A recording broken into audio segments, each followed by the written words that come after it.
So real quick, who's able to read the material? Part did. I read it. Okay. Good students. All right. What? Let's just talk about that for a few moments. What would you like in it? What was confusing? Okay. Yes, it was retard proof. It was awesome. Good. Well, that's great. All right. It was retard proof. We accomplished our goal. They were writing as they were thinking of me. Yeah, John's face was in my head. Good. What stood out? Like, what stood out to you, or some of those new that you read there? It is not only laid out for the layman, but there are ways. It gives examples to actually reach out to people and communicate what your beliefs are in such a simplistic manner. I was so impressed. Whoever put this together. It was all John. He just said, hey, should be the person that put together the healthcare plan, because in the healthcare plan, there's something you need to understand.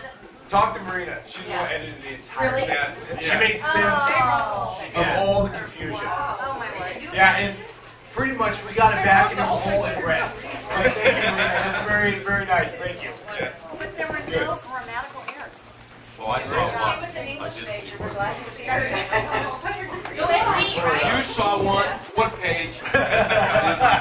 What paragraph? Vance is looking. Vance is going to find it, right? So the way things, it basically gave you a tool in how to communicate your faith to a degree. Yeah, and very clearly written out, and also ways, there are, for the Trinity, that's usually an argumentative point with people who are not of our faith. Sure. And there's one section in there they said how even though they work independently, they work synergistically, and they gave the example of Jesus on the cross, and saying, he didn't really know when the end was coming, but yet they are one.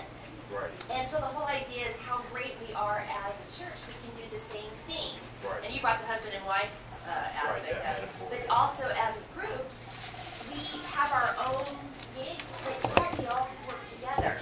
Yeah. Good. It was very good. That was really the point we're trying to push. Is just the fact that everyone's got their own different role, but we all are trying to work together to be unified. And that's what Focal Points is really all about. So that's good. Do you want to add anything to that? Any good stuff?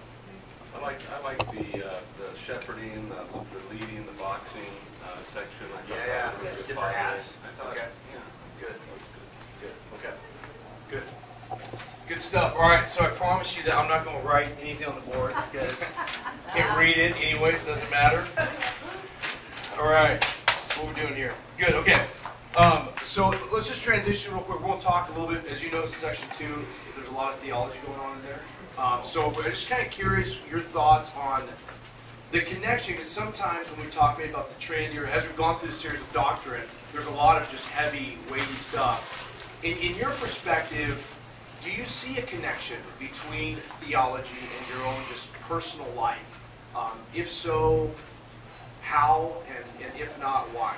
Like when you hear about maybe the idea of the Trinity or justification by faith or things like that, is there a connection to your personal, practical life? Or do you just instantly feel disconnect and you kind of shelf it and you're like, that's a good idea, I believe that, but I really don't see the implications for me in my life? You guys like?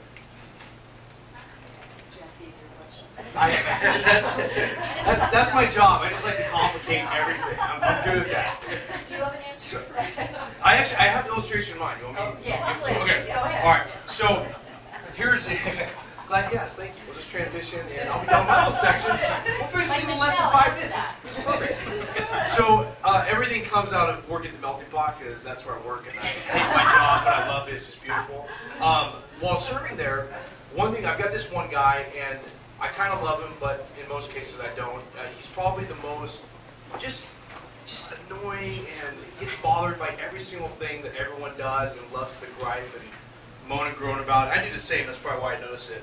And so one time we're sharing this big party together, and I'm kind of new to this restaurant. Every restaurant, because they're franchised, they have kind of their own little sub-policies, right? So I'm working on doing this party, and I have yet to be trained on how to do a party appropriately according to this guy.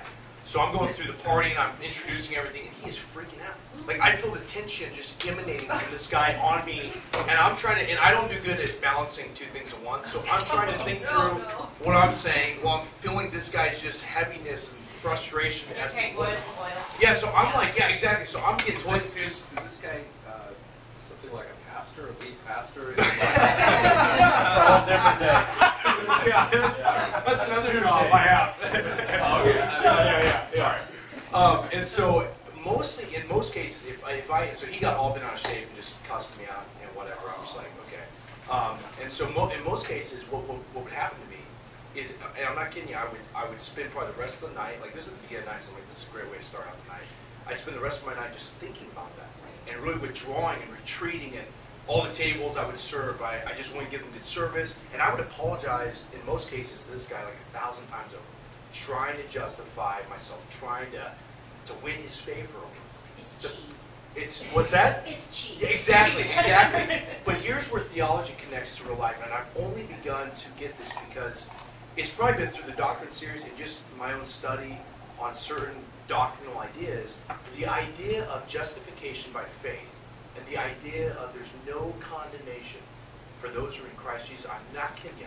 I apologized to this guy once, and it was probably maybe an hour after I apologized, I had just that inclination I needed to apologize to him again. I was like, no, I have been fully justified by what Jesus Christ did for me on the cross. There is no condemnation. I have the favor of the greatest person in the world, and if this guy hates me for the rest of his life, I don't want him to, but if he does, that's his deal, because I've tried to make amends, I'm good to go. And so really, for the rest of the night, I walked in freedom. I wasn't beating myself up. I wasn't trying to win him over again. I was done, and I'm okay. And so the next time I saw him, it was interesting. You could still feel his frustration because he doesn't have that theology. So he has to work that stuff out with himself. He has to figure out, how am I going to work with this guy in light of what I did? He's got no justification by faith. And so when I saw him again, he's still been out of shape, and I'm totally over it. Because I've got this theological paradigm that's freed me from all of his frustrations and all of his bitterness. Does that kind of make sense? So that's kind of, for me, that's where theology, like real, just doctrinal stuff, hits practical life. So for you guys, is there anything that you can think of? That's a perfect example because it's the only way you can be a light to the world. Right. You can't do it on your own, even no matter what you draw on. Those kinds of situations always bring our insecurities or our anger, and there's no other way. Absolutely. So, I mean, it's a great example. Yeah. So I think what we want to do is the reason why we walk you through theology is we want to give you like a paradigm, as we've been doing through the doctrine series, but specifically for focal point groups. We want to give you a model or paradigm to operate within, so that whenever you're facing different situations, you now have a reason to do what you're doing.